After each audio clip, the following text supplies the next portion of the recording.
दोस्तों आज हम डिस्कस करने वाले हैं घटनाचक्र यूपीपीएससी 2024 की भारतीय राज्य व्यवस्था एवं शासन बुक के बारे में।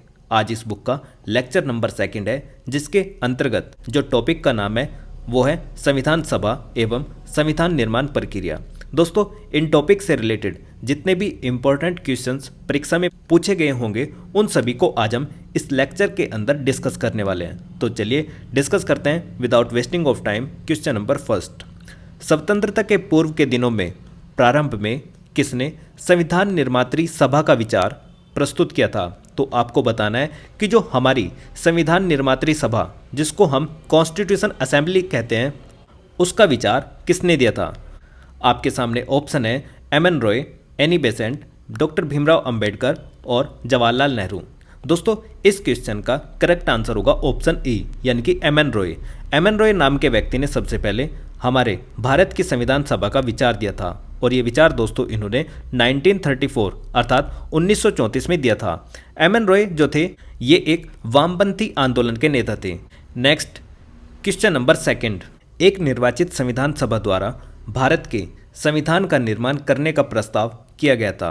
आपके सामने ऑप्शन है साइमन कमीशन द्वारा, भारत सरकार अधिनियम 1935 के द्वारा, क्रिप्स मिशन के द्वारा, ब्रिटिश कैबिनेट डेलीगेशन के द्वारा। दोस्तों इस क्वेश्चन का करेक्ट आंसर है ऑप्शन सी, यानी कि क्रिप्स मिशन। जो क्रिप्स मिशन था दोस्तों, उसने संविधान के निर्माण का प्रस्ताव सबसे पहले किया था। कुछ व्यक्तियों के मन में आया होगा ब्रिटिश कैबिनेट डेलीगेशन के द्वारा। दोस्तों ये ऑप्शन गलत है, क्योंकि जो प्रस्ताव किया था वो किसने किया था? क्रिप्स मिशन के द्वारा किया गया था। क्रिप्स मिशन ने भारत में संविधान सभा के गठन की बात को भी स्वीकार किया था। आप देखोगे ये जो क्रिप्स मिशन है 23 मार्च 1942 को भारत के अंदर दिल्ली में भेजा जाता है। कब? 23 मार्च 1942 को। इस क्रिप्स मिशन का मतलब क्या था? देखो ये जो क्रिप्स थे ये ब्रिटेन की जो पार्लियामेंट थी, ब्रिटेन की पार्लियामेंट के एक सदस्य थे सर स्टेफर्ड क्रिप्स। उन्हीं के नाम पर इसको क्रिप्स मिशन के नाम से जाना जाता है। उस समय के जो प्रधानमंत्री थे वीसी, यानी कि विंस्टन चर्चिल, उन्होंने अपने यहाँ का जो युद्ध मंत्रिमंडल का नेता था सर स्टेफर्ड क्रिप्स, उसको भारत में संविधान सभा के गठन को स्वीकार करने के लिए एक मिशन बनाया था, जिसको 23 मार्च 1942 को दिल्ली के अंदर भेजा जाता है। और इस क्रिप्स मिशन ने बताया कि जैसे ही सेकेंड वर्ल्ड वॉर खत्म होगा, क्योंकि इस समय पर दोस्तों द्वितीय विश्व युद्ध भी चल रहा था, तो इसने कहा कि युद्ध के उपरांत नए संविधान की रचना की जाएगी, लेकिन उस संविधान की रचना के लिए एक कॉन्स्टिट्यूशन असेंबली का होना बहुत जरूरी है। तो सबसे पहले इसने कॉन्स्टिट्यूशन असेंबली के गठन का प्रस्ताव रखा था। ठीक है, इतनी बातें आपको याद रखनी है। नेक्स्ट दोस्तों जो साइमन कमीशन है, साइमन कमीशन दोस्तों एक 7 सदस्यों का एक आयोग था, अर्थात कमीशन था। इसको हम श्वेत आयोग के नाम से भी जानते हैं, क्योंकि इसके अंदर सभी के सभी ब्रिटिशर्स थे, जिससे हम सभी भारतीय नाखुश थे, क्योंकि किसी भी भारतीय को आयोग में शामिल न किए जाने के कारण इसका काफ़ी ज़्यादा विरोध किया गया था। और इसी कारण इस साइमन कमीशन का विरोध किया गया था, क्योंकि इसमें किसी भी भारतीय को शामिल नहीं किया गया था। और ये जो साइमन कमीशन है दोस्तों, ये 3 फरवरी 1928 को बम्बई में पहुंचता है। कब? 3 फरवरी 1928। दोस्तों ये जो मैं डेट्स बता रहा हूँ ये बहुत ज़्यादा इंपॉर्टेंट है, आपको याद रखनी है। ये पूछी जाती है कि साइमन कमीशन बम्बई में कब पहुंचा? 3 फरवरी 1928 को। देन इसके बाद इसने अपनी जो रिपोर्ट दी वो दी थी दोस्तों 30 जून 1930 को। तो ये डेट भी काफ़ी ज़्यादा इंपॉर्टेंट है, याद रखनी है। क्रिप्स मिशन कब आया? 23 मार्च 1942 को। कहाँ पर? दिल्ली में। लेकिन जो साइमन कमीशन है ये 7 सदस्यों का एक आयोग था। इसको श्वेत आयोग के नाम से भी जानते हैं। इसमें किसी भी इंडियंस को शामिल नहीं किया गया था, जिस कारण हम सभी भारतीयों ने इसका विरोध किया था और गो बैक साइमन के नारे भी लगाए गए थे। जब ये कहाँ पर पहुँचा? मुंबई में। बम्बई में कब? 3 फरवरी 1928 को। इसके बाद इसने अपनी रिपोर्ट कब दी दोस्तों? 30 जून 1930 को। नेक्स्ट क्वेश्चन नंबर 3, इन व्यक्तियों में से कौन कैबिनेट मिशन का सदस्य नहीं था? देखो दोस्तों ये जो कैबिनेट मिशन है, कैबिनेट मिशन के 3 सदस्य थे, जिनके नाम थे sir Stafford Cripps, A V. Alexander और लॉर्ड पथिक लॉरेंस। तो इसने पूछा है कि इसका सदस्य कौन नहीं था? तो कौन नहीं था? ऑप्शन ए, यानी कि William would. William would is the right answer of this question. अब हम बात करते हैं ये जो कैबिनेट मिशन है ये क्या था। देखो ब्रिटिश पार्लियामेंट के अंदर एक कैबिनेट मिशन अर्थात सीएम की स्थापना की जाती है, ताकि ये कैबिनेट मिशन क्या कर सके, भारत में जाए यानी कि इंडिया में, और इंडिया में दोस्तों जाकर ये क्या करे, एक कॉन्स्टिट्यूशन असेंबली अर्थात संविधान सभा का निर्माण करे। संविधान सभा का निर्माण किस लिए करें, क्योंकि भाई उस समय पर हम आज़ादी के लिए लड़ रहे थे, तो हमें एक स्वतंत्र देश की स्थापना करानी थी, किसकी, भारत की।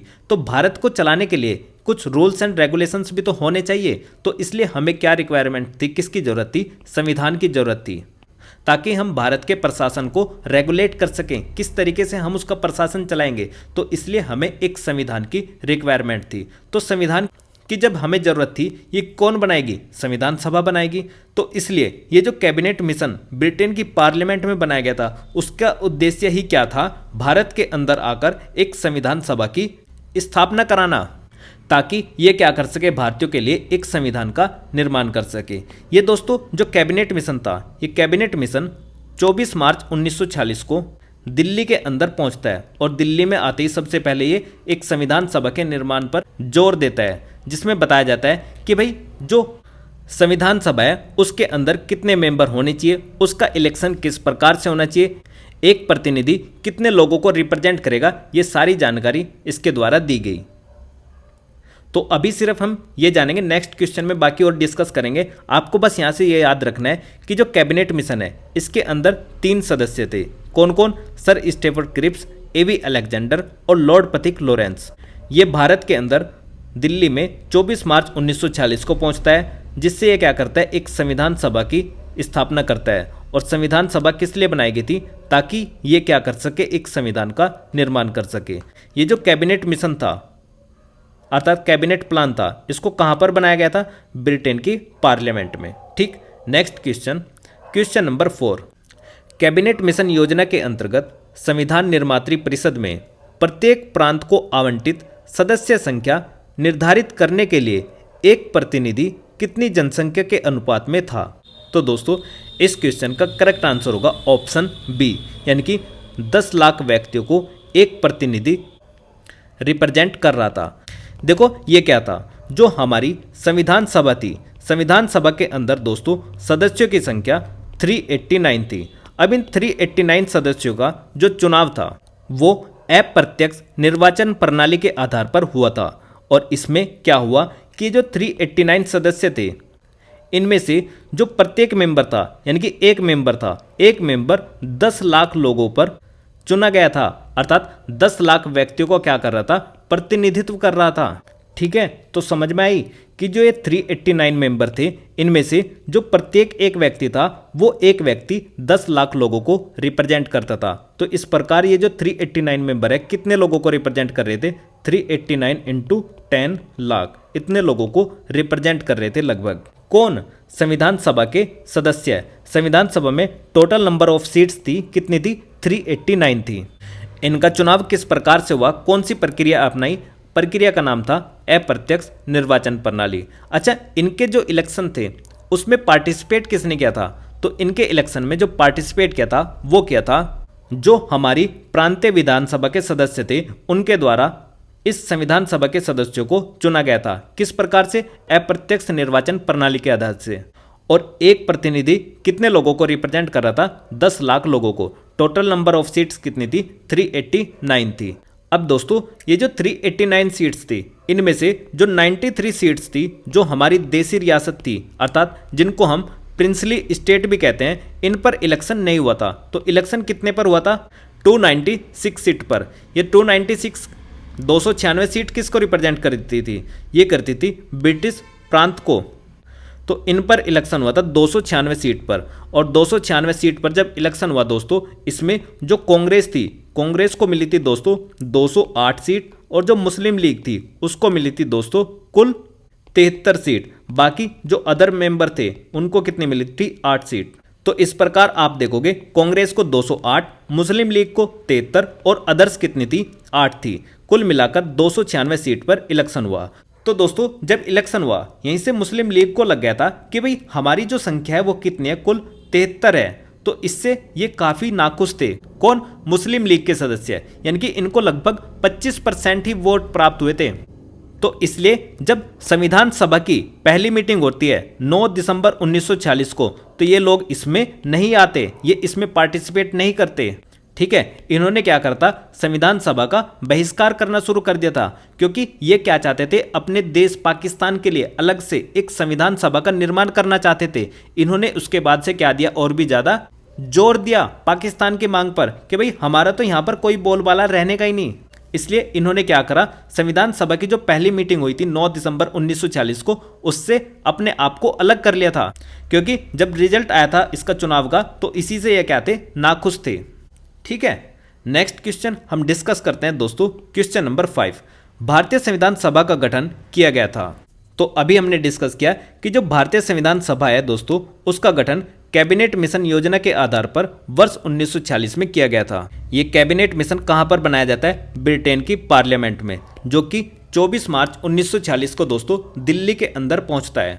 और दिल्ली में जैसे ही ये पहुंचा, ये सबसे पहले आकर क्या करता है, यहाँ पर एक संविधान सभा का निर्माण करता है, ताकि ये संविधान सभा क्या कर सके, एक कॉन्स्टिट्यूशन ऑफ इंडिया यानी कि भारतीय संविधान का निर्माण कर सके। ठीक है, नेक्स्ट है दोस्तों, नेक्स्ट क्वेश्चन नंबर 6। प्रथम अंतरिम राष्ट्रीय सरकार की घोषणा की गई थी। तो प्रथम अंतरिम राष्ट्रीय सरकार की घोषणा दोस्तों 24 अगस्त 1940 को की गई थी, लेकिन इसका जो गठन हुआ दोस्तों, वो हुआ था 2 सितंबर 1946 को। 2 सितंबर 1940 को भारत में अंतरिम सरकार का गठन किया जाता है, लेकिन इसकी घोषणा कब की गई थी, तो घोषणा की गई थी 24 अगस्त 1946 को। ठीक है, तो फॉर्मेशन ऑफ इंटरिम गवर्नमेंट कब हुआ था, 2 सितंबर 1946। इसमें क्या हुआ था, जो हमारे यहाँ के पंडित जवाहरलाल नेहरू जी थे, इनके नेतृत्व में एक इंटरिम गवर्नमेंट अर्थात अंतरिम सरकार की स्थापना की जाती है। और इसके जो अध्यक्ष थे दोस्तों, अध्यक्ष कौन थे, तो अध्यक्ष थे उस समय पर जो वायसराय थे। अब वायसराय कौन थे, वायसराय कौन थे दोस्तों, लॉर्ड वेवेल। तो आपको कंफ्यूज नहीं होना है, पंडित जवाहरलाल नेहरू की अध्यक्षता में एक इंटरिम गवर्नमेंट अर्थात अंतरिम सरकार की स्थापना की जाती है 2 सितंबर 1946 को, जिसके अध्यक्ष कौन थे, वायसराय थे। वायसराय कौन थे उस समय पर, लॉर्ड वेवेल। ठीक है, अब देखो ये जो घोषणा की गई थी, स्टार्टिंग के दिनों में जो मुस्लिम लीग थी, इसने इसका सपोर्ट नहीं किया, लेकिन बाद में आप देखोगे 26 अक्टूबर 1946 को दोस्तों, इन्होंने मुस्लिम लीग ने भी क्या करा था, इस सरकार में शामिल हो गए थे। इस मुस्लिम लीग ने भी क्या करा था दोस्तों, खुद को इस अंतरिम सरकार में शामिल कर लिया था। इसलिए एक फेमस कोट्स है अंबेडकर साहब का, काफ़ी बार पूछा जाता है। अंबेडकर साहब ने कहा कि जब ये अंतरिम सरकार की स्थापना हुई, तो डॉक्टर अंबेडकर साहब क्या कहते हैं कि यह एक ऐसे देश की सरकार है जिसे 2 राष्ट्र चला रहे हैं।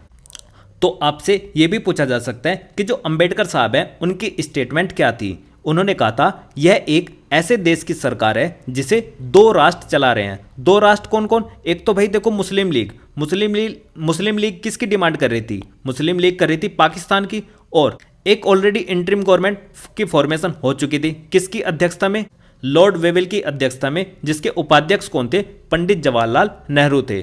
तो एक तो इंडिया को रिप्रेजेंट कर रहे थे और दूसरे लोग पाकिस्तान को रिप्रेजेंट कर रहे थे। इसलिए कथन काफी ज्यादा इंपॉर्टेंट है, याद रखना है कि यह एक ऐसे देश की सरकार है जिसे 2 राष्ट्र चला रहे हैं। तो देखो बारीकी से हम डिस्कस करेंगे हर एक क्वेश्चन के आंसर को। मैं बहुत अच्छे से डिस्कस करूंगा आपके साथ सारी चीजें, एक एक क्वेश्चन को विद फैक्ट्स आपके सामने रखूंगा, ताकि आपके दिमाग में कोई भी डाउट ना रहे। ठीक है, तो देखो ये जो एक्स्ट्रा इन्फॉर्मेशन बता रहा हूँ ना मैं दोस्तों, ये आपकी बेसिक अंडरस्टैंडिंग को डेवलप करेंगे काफ़ी ज़्यादा। एक ही जगह पर आपको सारी चीज़ें आसानी से अवेलेबल करा रहा हूँ, ताकि आप इसको बहुत अच्छे से समझ सकें और एक संविधान को लेकर आपके मन में काफ़ी ज़्यादा क्लियरिटी आ सके। ठीक है, आपको एक ही प्लेटफॉर्म पर, एक ही जगह पर सारी चीज़ें बहुत ही आसानी से अवेलेबल होंगी सिंगल वीडियो के अंदर। ठीक है, नेक्स्ट हम डिस्कस करते हैं क्वेश्चन नंबर 7। निम्नलिखित में से कौन अगस्त 1946 में गठित प्रथम अंतरिम राष्ट्रीय सरकार का सदस्य नहीं था। आपके सामने ऑप्शन है सी राजगोपालचारी, डॉक्टर राजेंद्र प्रसाद, जगजीवन राम और डॉक्टर एस राधाकृष्णन। देखो दोस्तों ये यूपीपीसीएस मेंस का क्वेश्चन है, तो आपको इतनी ज़्यादा घबराने की बात नहीं है, क्योंकि दोस्तों इनके नाम काफ़ी ज़्यादा इस तरीके से याद नहीं रख सकता हर कोई व्यक्ति। तो कुछ क्वेश्चन ऐसे होते हैं जो सभी के लिए डिफिकल्ट होते हैं। जो अंतरिम सरकार 1946 में बनाई गई थी, उसमें कुल मिलाकर जो सदस्यों की संख्या थी वो 15 थी। इसमें यहाँ पर 14 लिखे गए हैं, क्योंकि एक दोस्तों जो सदस्य था वो कौन था, मैंने अभी बताया था, जिसके अध्यक्ष कौन थे, लॉर्ड वेवेल। उनका नाम इसमें देखने को नहीं मिलेगा। ठीक है, तो अंतरिम सरकार का गठन किसके नेतृत्व में किया गया था, पंडित जवाहरलाल नेहरू के नेतृत्व में। और इनको जो डिपार्टमेंट दिया गया था उसका नाम था राष्ट्रमंडल संबंध विदेशी मामले। ऐसे ही आप देखोगे जो सरदार वल्लभ भाई पटेल थे उनको गृह मंत्रालय दिया गया, सूचना एवं प्रसारण मंत्रालय दिया गया। साथ ही साथ जो डॉक्टर राजेंद्र प्रसाद हमारे प्रथम राष्ट्रपति बने बाद में, ये कौन थे, खाद्य एवं कृषि मंत्रालय के विभाग से संबंधित थे।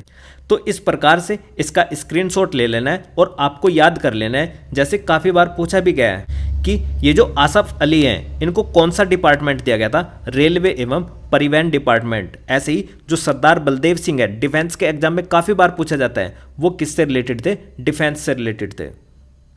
ठीक है, तो इस क्वेश्चन का जो करेक्ट आंसर होगा दोस्तों वो है एस राधाकृष्णन। एस राधाकृष्णन को कोई भी डिपार्टमेंट इसमें नहीं दिया गया था। आप देखोगे एस राधाकृष्णन का नाम आपको यहाँ पर कहीं भी देखने को नहीं मिलेगा।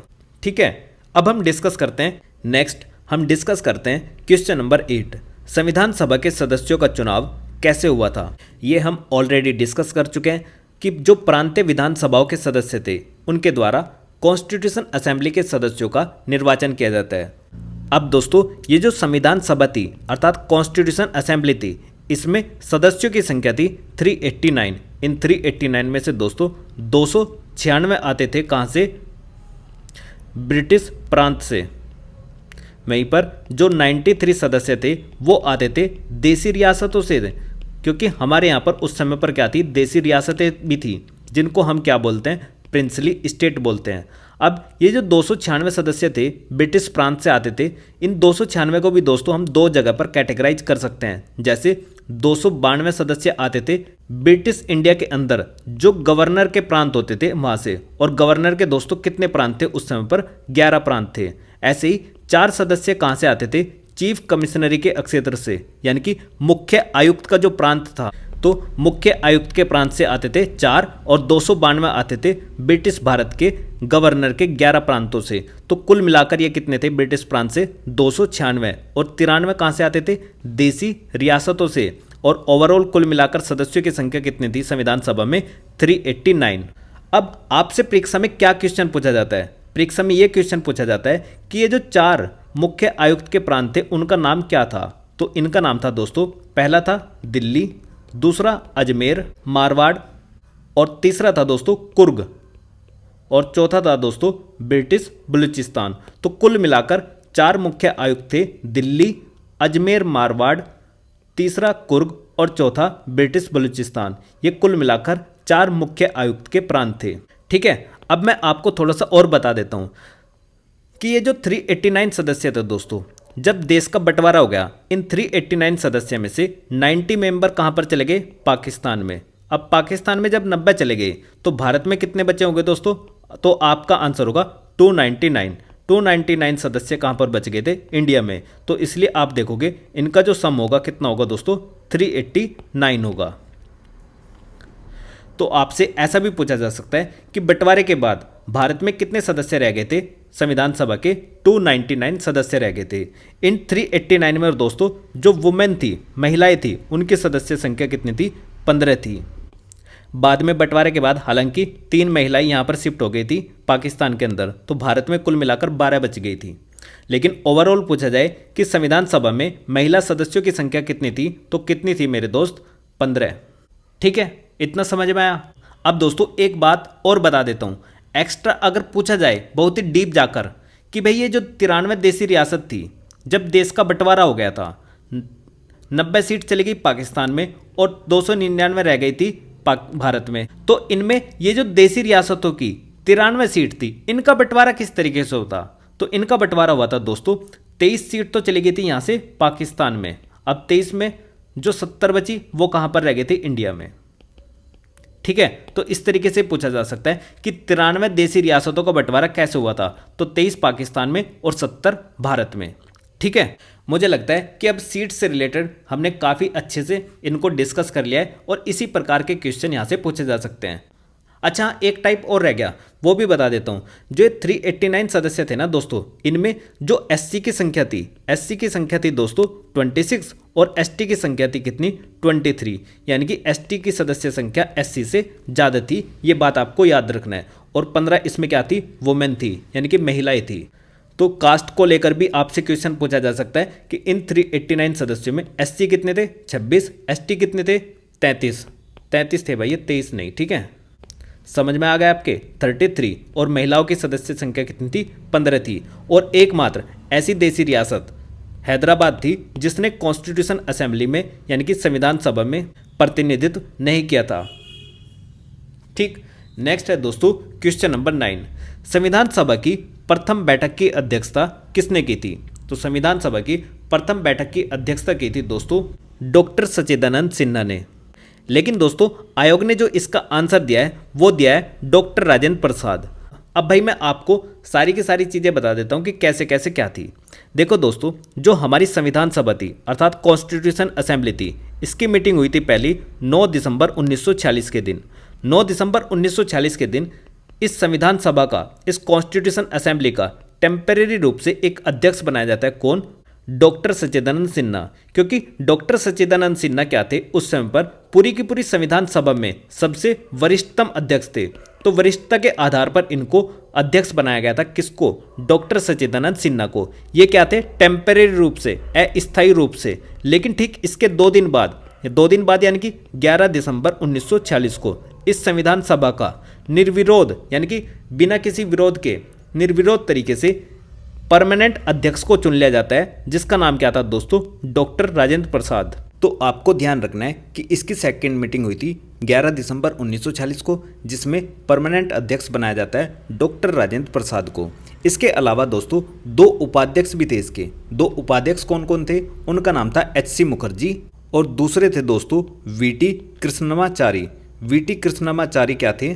ये दोनों के दोनों क्या थे? इसके उपाध्यक्ष थे। किसके उपाध्यक्ष थे? हमारी कॉन्स्टिट्यूशन असेंबली के, यानी कि जो संविधान सभा थी उसके उपाध्यक्ष थे HC मुखर्जी और VT कृष्णमाचारी। ठीक, इतनी बात याद रखोगे।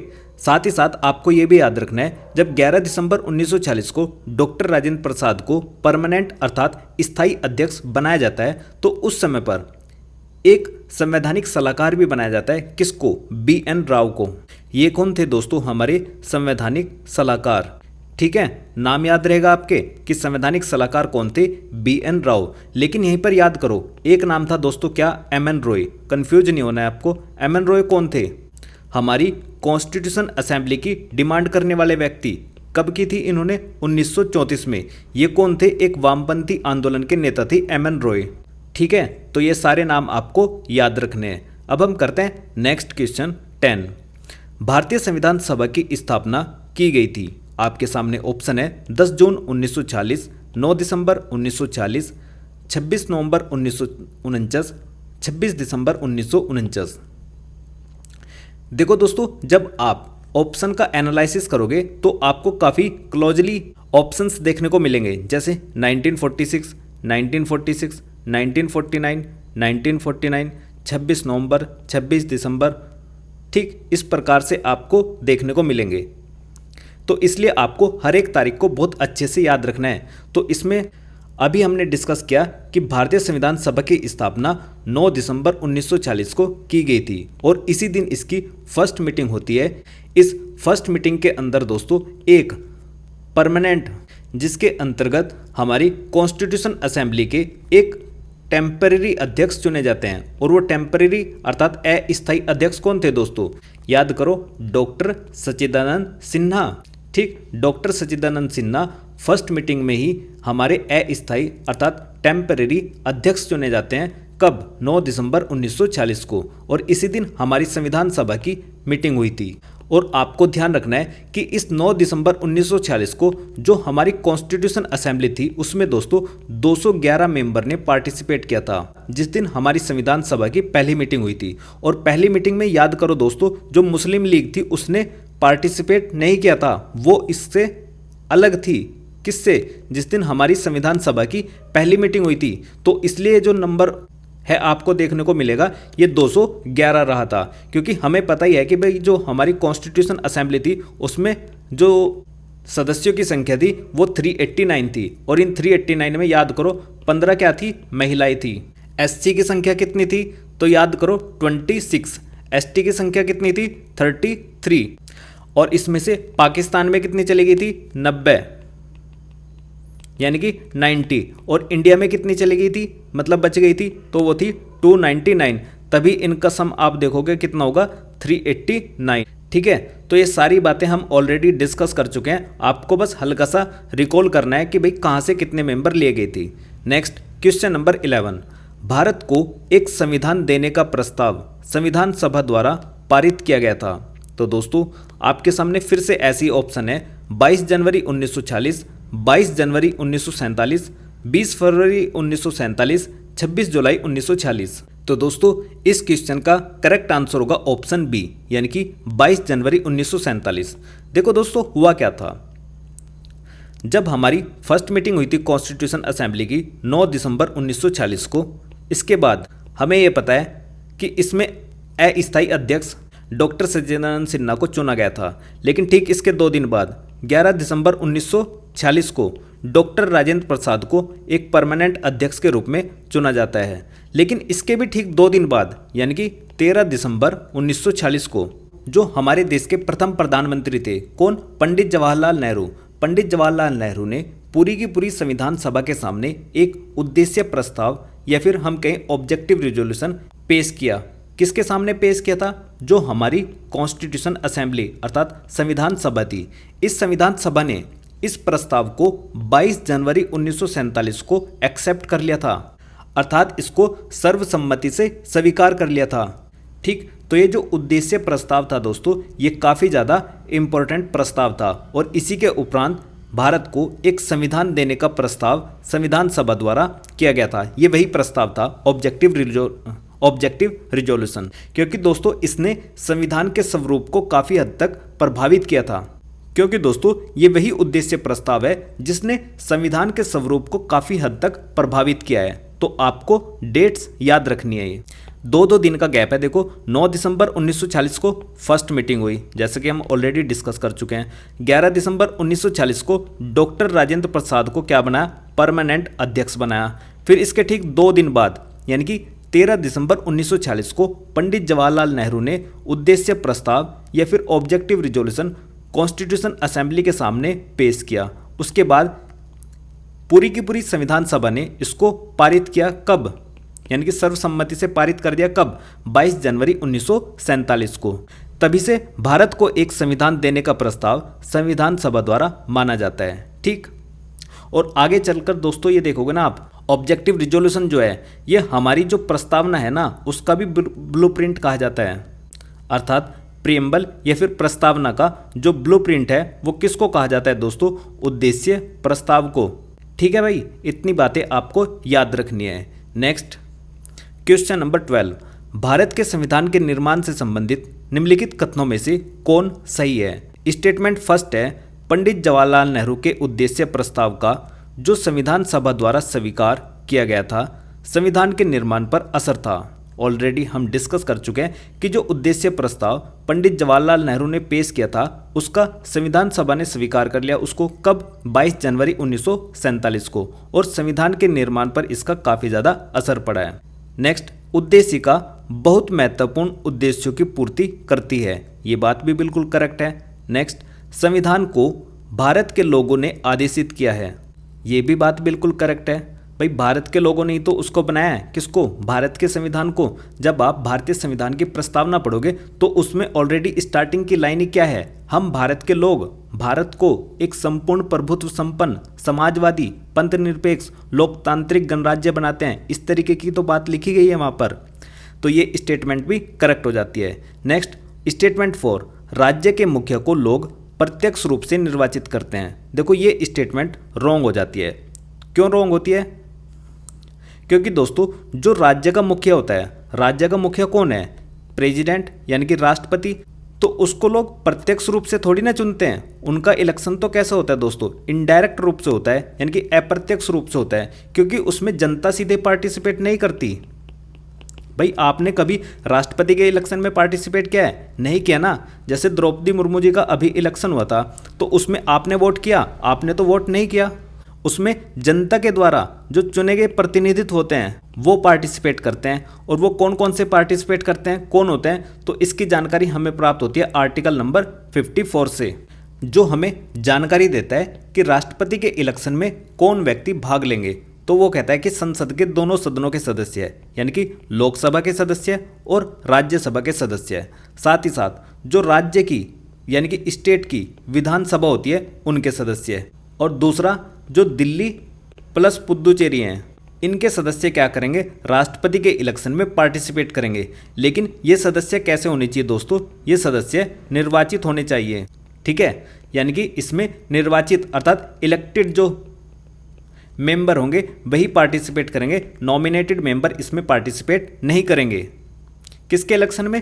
प्रेसिडेंट के इलेक्शन में। तो इनका इलेक्शन प्रत्यक्ष रूप से ना होकर दोस्तों अप्रत्यक्ष अर्थात इनडायरेक्ट तरीके से होता है, क्योंकि इसमें जनता पार्टिसिपेट नहीं करती, बल्कि जनता के द्वारा चुने गए जो प्रतिनिधि होते हैं वो इसमें भाग लेते हैं।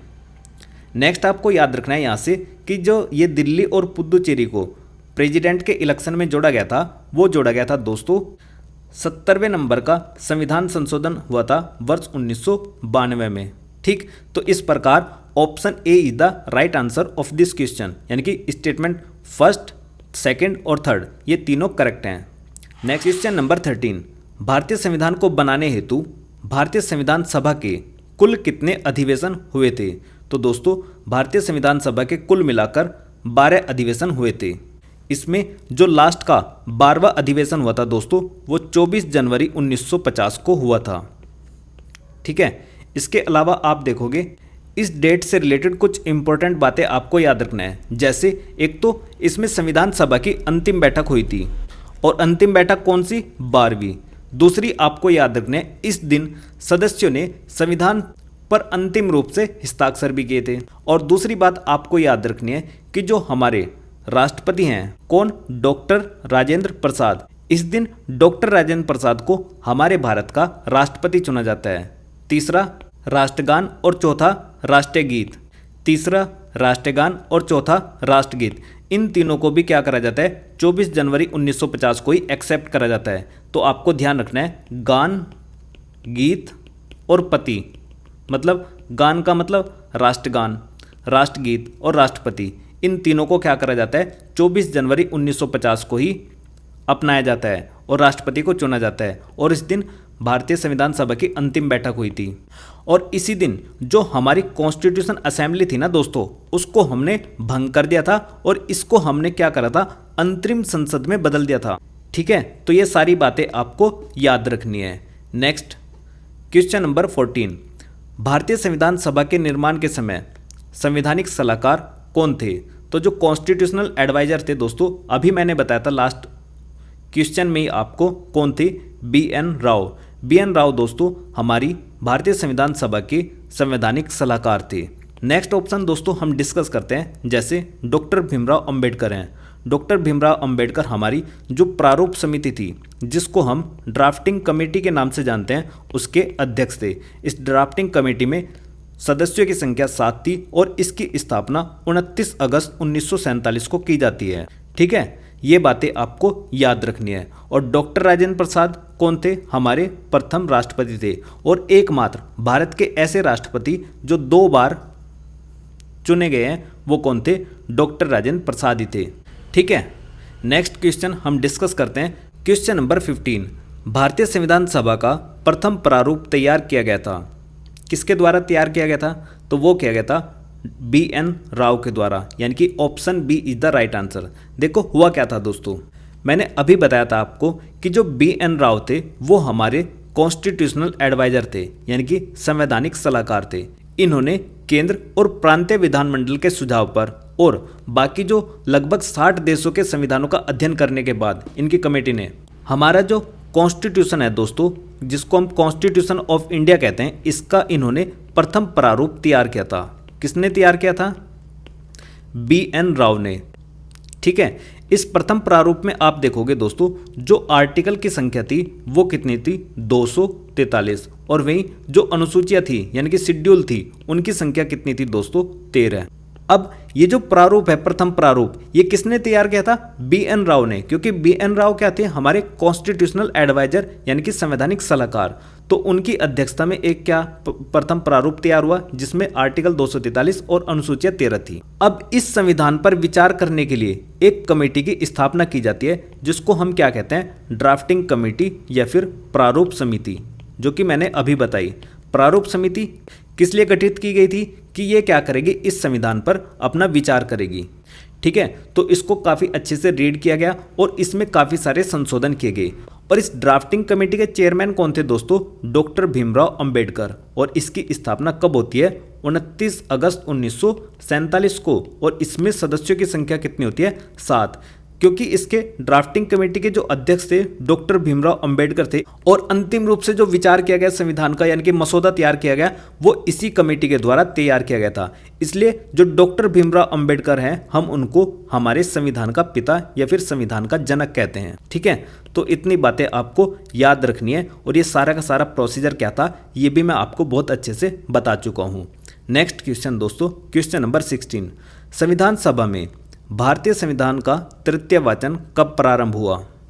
तो देखो दोस्तों जो भारतीय संविधान का तीसरा वाचन शुरू हुआ था वो हुआ था 17 नवंबर 1949 से लेकर 26 नवंबर 1949 तक। लेकिन हमें इसमें यहाँ पर ऐसा कोई भी ऑप्शन दिखाई नहीं देता, इसलिए भाई इसका मैं आपको कोई भी एग्जैक्ट आंसर नहीं बताऊंगा। लेकिन हाँ ये बात कंफर्म है कि जो तीसरा वाचन हुआ था वो 17 नवंबर 1949 से लेकर 26 नवंबर 1949 तक चला था। साथ में आपको याद रखना है कि जो हमारे संविधान को अपनाया गया था यानी कि जिस दिन हमारा संविधान तैयार हो गया था वो तीसरे वाचन में ही तैयार हुआ था, क्योंकि इस दिन भारत का संविधान क्या हुआ था बनकर तैयार हुआ था। और इस संविधान में जब तैयार हो गया था इसमें आर्टिकल की संख्या कितनी थी 395, पार्ट्स कितने थे 22, अनुसूचियाँ कितनी थी 8। लेकिन वर्तमान में आप देखोगे ये जो अनुसूचियाँ हैं इनकी संख्या कितनी हो चुकी है 12 हो चुकी है। अब ये 8 से 12 का सफ़र कैसे रहा है ये आने वाले लेक्चर्स में हम जानेंगे। बस फिलहाल के लिए आप ये जान लो कि जब भी हमारे कॉन्स्टिट्यूशन ऑफ इंडिया में कोई चीज़ जोड़ी जाएगी या फिर हटाई जाएगी तो उसके लिए हमारे संविधान में सामान्यतः एक संशोधन अर्थात अमेंडमेंट करना पड़ेगा, जिसके माध्यम से कोई भी चीज़ संविधान में जोड़ी जाती है या हटाई जाती है उसका प्रोसेस सिंपल सा है, क्या है अमेंडमेंट। ठीक है, अब वो किस तरीके से होता है अमेंडमेंट, कितने प्रकार का होता है, वो सारी बातें हम आने वाले लेक्चर्स में डिस्कस करेंगे। फिलहाल के लिए ये बातें आपको याद रखनी है। नेक्स्ट क्वेश्चन नंबर 17, भारत का संविधान पूर्ण रूप से तैयार हुआ था। तो ऑलरेडी डिस्कस कर चुके हैं कि 26 नवंबर 1949 को भारतीय संविधान बनकर तैयार हुआ और इस दिन हमारे भारतीय संविधान में आर्टिकल की संख्या 395, पार्ट्स की संख्या 22 और अनुसूचियों की संख्या 8 थी। लेकिन वर्तमान में इनकी संख्या क्या हो चुकी है 12 हो चुकी है। ठीक है, लेकिन दूसरी बात दोस्तों आपको याद रखनी है 26 नवंबर 1949 से रिलेटेड कि इस दिन जो हमारी कॉन्स्टिट्यूशन असेंबली थी अर्थात संविधान सभा थी उसने हमारे संविधान को क्या करा था तैयार किया था और साथ में इस दिन इसको अपना भी लिया था यानी कि अडॉप्ट कर लिया था इसको। तीसरी बात आपको याद रखनी है कि 26 नवंबर 1949 को ही जो हमारी कॉन्स्टिट्यूशन असेंबली थी उसके 284 लोगों ने दोस्तों इस पर सिग्नेचर किए थे अपने। किस दिन 26 नवंबर 1949 को, जिस दिन हमारा संविधान बनकर तैयार हुआ था और इसी दिन हमारे संविधान को अपनाया गया था यानी कि अंगीकार किया गया था इसको। ठीक है, तो इस ठीक है, तो इस पर 284 लोगों ने हस्ताक्षर किए थे और इन 284 लोगों में दोस्तों महिलाओं की संख्या कितनी थी, वुमेन कितनी थी, वो थी 8। अब देखो महिलाओं की संख्या को लेकर आपको कंफ्यूज नहीं होना है। जैसे मैंने बताया था कि कॉन्स्टिट्यूशन असेंबली में 389 मेंबर थे, इसमें महिलाओं की सदस्य संख्या कितनी थी 15। लेकिन जब यहाँ पर 284 लोगों ने हस्ताक्षर किए उसमें महिलाओं की संख्या कितनी थी 8।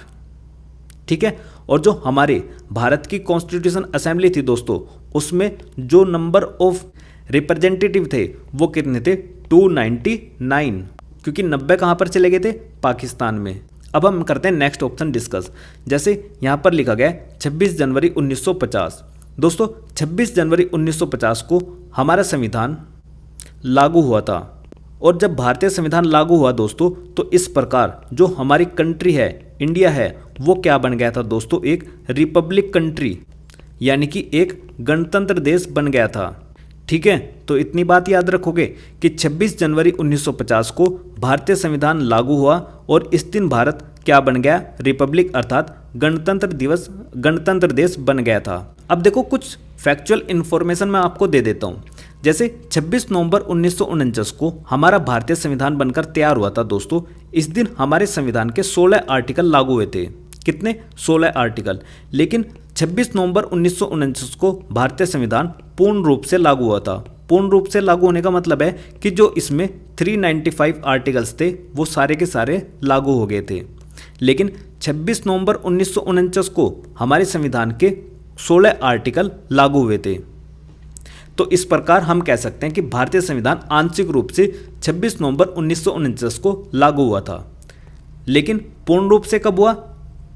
26 जनवरी 1950 को। और इस बात की जानकारी दोस्तों हमें कहाँ से प्राप्त होती है? तो इस बात की जानकारी हमें प्राप्त होती है दोस्तों आर्टिकल 394 से। One of the most important article है। मैं आपको दिखा देता हूँ आर्टिकल 394 क्या कहता है। सबसे पहले आपको याद रखना है कि भाग 22 के अंतर्गत आपको आर्टिकल 394 देखने को मिलेगा जो इसके प्रारंभ के बारे में बताता है। ये क्या कहता है कि यह अनुच्छेद का मतलब क्या? आर्टिकल 394 और अनुच्छेद 5, 6, 7, 8, 9 जो कि हमारी नागरिकता से संबंधित है। आर्टिकल 60 राष्ट्रपति की शपथ से रिलेटेड है। में आर्टिकल 324, 366, 367, 379, 380, 388, 391, 392 और 393 ये तुरंत पर्वत हो गए। यानी कि तुरंत पर्वत हो गए का मतलब जिस दिन भारतीय संविधान बनकर तैयार हुआ था। तुरंत पर्वत का मतलब क्या हुआ भाई? 26 नवंबर 1949। ठीक है, अब देखो इनकी काउंटिंग कर लेते हैं। यह अनुच्छेद मतलब 1, 2, 3, 4, 5, 6, 7, 8, 9, 10, 11, 12, 13, 14, 15, 16 तो कुल मिलाकर 16 आर्टिकल 26 नवंबर 1949 को लागू हो गए थे। अब इसमें आगे क्या बताया गया है? और इस संविधान के शेष उपबंध यानी कि जो बचे हुए आर्टिकल्स हैं वो 26 जनवरी 1950 को प्रवृत्त होंगे यानी कि लागू होंगे। तो यहाँ से हमें जानकारी प्राप्त होती है कि जो शेष उपबंध है दोस्तों वो 26 जनवरी 1950 को लागू होंगे। ऐसी जानकारी हमें कौन देता है? आर्टिकल 394। ठीक है, कोई कंफ्यूजन अब आपके माइंड में नहीं रहेगा। ठीक है, तो इतनी बातें हमें आर्टिकल 394 से याद रखनी थी। नेक्स्ट दोस्तों आपसे ये भी पूछा जा सकता है कि जो आर्टिकल 393 है वो शॉर्ट टाइटल अर्थात संक्षिप्त नाम को बताता है। जो ये संविधान है जिसमें 395 अनुच्छेद हैं, 22 भाग हैं और 8 अनुसूचियां हैं, इस संविधान को हम किस नाम से जानेंगे? तो हमारे संविधान का नाम बताता है कौन? 393 जो कहता है कि इस संविधान का संक्षिप्त नाम क्या होगा? भारत का संविधान। ठीक है, तो ये भी आपसे पूछा जा सकता है। ठीक, तो देखो सारी बातें हमने बहुत अच्छे से डिटेल में डिस्कस कर ली है। लेकिन एक बात मैं आपको बताना चाहूँगा। 15 अगस्त 1947 को हमें आज़ादी मिलती है। 26 नवंबर 1949 को हमारा संविधान बनकर तैयार हुआ। 26 जनवरी 1950 को हमारा संविधान लागू हुआ। तो 15 अगस्त 1947 से लेकर 26 जनवरी 1950 तक का जो हमारा प्रशासन चलाया गया दोस्तों वो भारत शासन अधिनियम 1935 के माध्यम से चलाया गया था। ठीक है, तो आपको याद रखना है कि 15 अगस्त 1947 को आज़ादी मिलने के बाद में दोस्तों हमारे पास में कोई ऐसे रूल्स एंड रेगुलेशंस नहीं थे कि हम भारत को चला सकें। एक संविधान नहीं था। इसलिए तो इसके बाद आप देखोगे कि भारत में संविधान बनाया गया और 26 जनवरी 1950 को भारतीय संविधान बनकर तैयार हुआ था। लेकिन इस टाइम पीरियड के बीच 15 अगस्त 1947 से लेकर 26 जनवरी 1950 तक जो भारत का प्रशासन चलाया गया वो भारत शासन अधिनियम 1935 के माध्यम से चलाया गया था। क्योंकि इस बीच जो हमारी स्थिति थी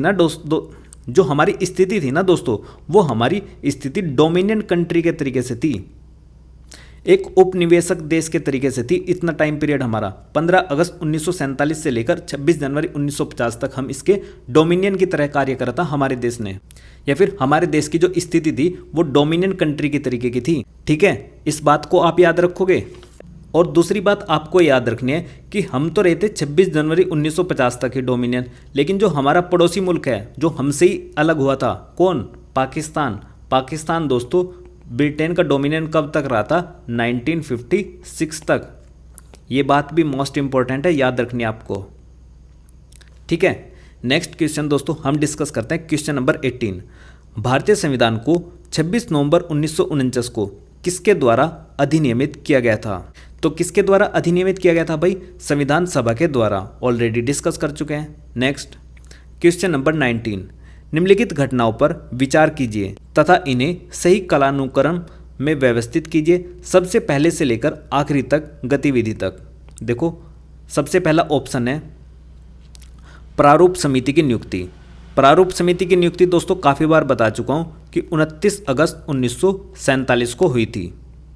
जब हमें 15 अगस्त 1947 को आज़ादी मिली तो उसके ठीक 14 दिन बाद 29 अगस्त 1947 को प्रारूप समिति का गठन होता है। नेक्स्ट स्टेटमेंट है भारतीय संविधान को अंगीकृत अधिनियमित किया गया। अंगीकृत और अधिनियमित कब किया गया दोस्तों? जब भारतीय संविधान बनकर तैयार हुआ था। और भारतीय संविधान बनकर तैयार कब हुआ? 26 नवंबर 1949 को। नेक्स्ट भारतीय संविधान के प्रवत होने की तिथि। प्रवत होने की तिथि दोस्तों जल्दी से याद करो, कहाँ पर देखी हमने? आर्टिकल 394 में। और आर्टिकल 394 क्या कहता है कि जो भारत का संविधान है वो कब लागू होगा? 26 जनवरी 1950 को। ठीक है। नेक्स्ट दोस्तों इसमें है स्टेटमेंट 4, संविधान सभा की प्रथम बैठक। संविधान सभा की प्रथम बैठक कब हुई थी? जिस दिन अस्थायी अध्यक्ष चुना गया था। किसको? डॉक्टर सच्चिदानंद सिन्हा को। तो कब हुई थी वो? 9 दिसंबर 1946 को। और 9 दिसंबर 1946 को ही संविधान सभा की स्थापना होती है, यानी कि गठन होता है, और इसी दिन इसकी प्रथम बैठक होती है। तो अब इसमें देख लेते हैं कि भाई सीक्वेंस वाइज क्या होगा। तो पहले पे तो ये आ जाएगा, दूसरे पर 1947 वाला आ जाएगा, तीसरे पे 1949 का आ जाएगा, और चौथे पर 1950 का। तो इसका आंसर क्या होगा दोस्तों? यानी कि फोर्थ फर्स्ट किस में है? सबसे पहले 4 यहाँ भी है, यहाँ भी है, 4 फर्स्ट यहाँ पे भी है, यहाँ पे भी है। उसके बाद सेकंड थर्ड, तो सेकंड थर्ड वाला ये ऑप्शन, यानी कि option A is the right answer of this question. ठीक है। नेक्स्ट दोस्तों हम डिस्कस करते हैं क्वेश्चन नंबर 20। नीचे 2 वक्तव्य दिए गए हैं। कथन ए, भारत का संविधान देश की आवश्यकताओं की पूर्ति करता है। बिल्कुल करता है भाई। नेक्स्ट कारण आर, इसको एक गर्हित संविधान कहा जाता है। तो भाई ये हमारा गर्हित संविधान ही है। ए और आर दोनों ही ऑप्शन सही है, लेकिन आर ए का सही स्पष्टीकरण नहीं करता, क्योंकि भाई ये आपस में कोरिलेट नहीं करती चीज़ें कि हाँ भाई जो स्टेटमेंट फर्स्ट कह रही है उससे ही हम इसको जोड़ दें। नेक्स्ट क्वेश्चन नंबर 21, निम्नलिखित में से किसने सुझाव दिया था कि भारत की स्वतंत्रता के बाद भारतीय राष्ट्रीय कांग्रेस को एक राजनीतिक दल के रूप में भंग कर दिया जाना चाहिए? तो दोस्तों ऐसा कहा था महात्मा गांधी जी ने। महात्मा गांधी जी ने ऐसा आज़ादी प्राप्त होने के बाद में कहा था, यानी कि 15 अगस्त 1947 को आज़ादी के बाद महात्मा गांधी जी ने कहा था कि भाई भारतीय राष्ट्रीय कांग्रेस को एक राजनीतिक दल के रूप में ख़त्म कर देना चाहिए। ऐसा महात्मा गांधी जी ने क्यों कहा था? देखो ऐसा इसलिए कहा था, जब हमें आज़ादी प्राप्त होगी अब हम क्या करेंगे? अपने कॉन्स्टिट्यूशन ऑफ इंडिया का निर्माण करेंगे। जैसे ही भारतीय संविधान लागू हो जाएगा तो उसमें क्या होगा? हम भारत को कैसा बनाएंगे? भारत को एक संपूर्ण प्रभुत्व संपन्न, समाजवादी, धर्मनिरपेक्ष, लोकतांत्रिक गणराज्य बनाएंगे। इस तरीके की कुछ विचारधारा थी हमारे संविधान के निर्माताओं की कि हम ऐसा संविधान बनाएंगे। किस समय पर? जब हमें आज़ादी प्राप्त हो गई थी। तो महात्मा गांधी जी पहले से ही देख रहे थे कि कभी आगे फ्यूचर में ऐसा ना हो कि जब कभी भारत में इलेक्शन हो, चुनाव हो, तो जो भारतीय राष्ट्रीय कांग्रेस है वो ऐसा सहारा न ले सके कि भाई मैंने आज़ादी दिलाई है। क्योंकि राजनीतिक दल के रूप में अगर आप कार्य करोगे तो भारत में क्या होना चाहिए? एक स्वतंत्र और निष्पक्ष रूप से चुनाव होना चाहिए। किसी भी पॉलिटिकल पार्टी को कोई बेनिफिट नहीं मिलना चाहिए। इसलिए महात्मा गांधी जी ने कहा था कि भाई इस भारतीय राष्ट्रीय कांग्रेस का क्या कर देना चाहिए? भंग कर देना चाहिए, इसको खत्म कर देना चाहिए, ताकि स्वतंत्रता के बाद जब फर्स्ट टाइम भारत में इलेक्शन होगा उससे कोई भी राजनीतिक पार्टी ऐसा बेनिफिट गेन ना कर सके। ठीक है। नेक्स्ट दोस्तों क्वेश्चन नंबर 22, अपनी राष्ट्रवादी प्रतिक्रिया में भारतीय संविधान के निर्माताओं ने अल्पसंख्यकों के हितों तथा भावनाओं के महत्व को कम करके आंका है। यह कथन किसका है? तो दोस्तों ये था आइवर जेनिंग्स का। ठीक। नेक्स्ट क्वेश्चन नंबर 23, किसने कहा था संविधान सभा कांग्रेस थी और कांग्रेस भारत था? तो दोस्तों ऐसा कहा था ऑस्टिन ने। और ऑस्टिन ने ऐसा क्यों कहा था? क्योंकि देखो दोस्तों जो हमारी संविधान सभा थी जिसमें 389 सीट थी, इन 389 सीट में से 296 सीट पर इलेक्शन हुआ था, जिसमें 208 सीट किसको मिली थी? कांग्रेस को। मुस्लिम लीग को कितनी मिली थी? 73। बाकी जो 15 थी वो अदर्स थी। ठीक है, तो यहाँ से आप देखो कि कांग्रेस के कितने मेंबर थे इसमें संविधान सभा में, 296 में से 208 सदस्य जीत कर आए थे। तो इसलिए इसने व्यक्ति ने कहा था कि संविधान सभा क्या थी, कांग्रेस थी, और कांग्रेस ही क्या था, भारत था।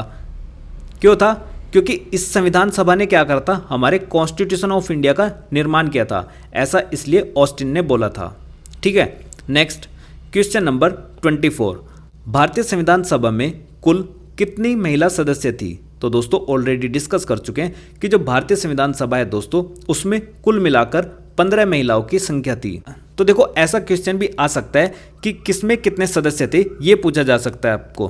तो 389 टोटल मेंबर थे, 292 आते थे ब्रिटिश प्रांत से, और ब्रिटिश प्रांत में भी कितने, 11 गवर्नर के प्रांतों से। 4 कौन थे, चीफ कमिश्नरी यानी कि मुख्य आयुक्त के प्रांत थे, और मुख्य आयुक्त के प्रांत कौन से थे, दिल्ली, अजमेर, मारवाड़, ब्रिटिश बलूचिस्तान, और चौथा था कुर्ग।